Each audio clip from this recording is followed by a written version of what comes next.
ஒருவேளை நாம் பாவம் செய்து விட்டால் என்பதுதான் அங்க ஒரு விஷயமே தவிர பாவம் செய்வதற்காக பரிந்து பேசுதல் அல்ல, பாவம் செய்யக்கூடாதுன்றதுக்காக தான் பரிந்து பேசுதல். இதை நான் எப்படி சொல்லலாம் அப்படின்னா, ஒரு புள்ள இருக்கான், அப்பா அம்மா இருக்காங்க, சரியா?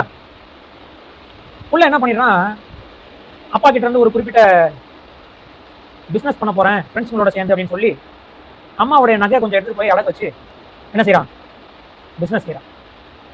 அப்பா எவ்வளவு சொல்றாரு, டேய் வேணாண்டா, நீ என் கூட என்ன செய், ஆபீஸ்க்கு வா, உனக்கு நல்லா என்ன செய்யறேன், வேலை வாங்கி தரேன் எல்லாம் சொல்றாருன்னு வச்சுக்கோங்க, ஒரு உதாரணம். அப்போ இந்த பையன் வந்து அடம் பிடிக்கும், சரின்னு போயிட்டான். என்ன ஆயிடுச்சு, அவன் ஃப்ரெண்ட்ஸ் எல்லாம் மோசமான ஆட்கள், இது தவறான இடத்துல இன்வெஸ்ட்மெண்ட் பண்ணி அந்த காசெல்லாம் மொத்தமா போயிடுச்சு. இப்போ அவன் வீட்டுக்கு வரான், அப்பாவுடைய கோவம் எப்படி இருக்கும், உச்சத்துல இருக்கும். செயின் யாருடைய செயின் போனது, அம்மா. இப்ப அம்மா வராங்க, வந்து சொல்றாங்க, என்னோட செயின் தான் என்ன செஞ்சிருக்கு, போயிருக்கு, பரவாயில்ல, அவன் புள்ள என்னதான் இருந்தாலும் திரும்பி நம்ம கிட்ட என்ன செஞ்சான், வந்துட்டான். இன்னொரு சந்தர்ப்பம் நம்ம என்ன செய்யலாம்,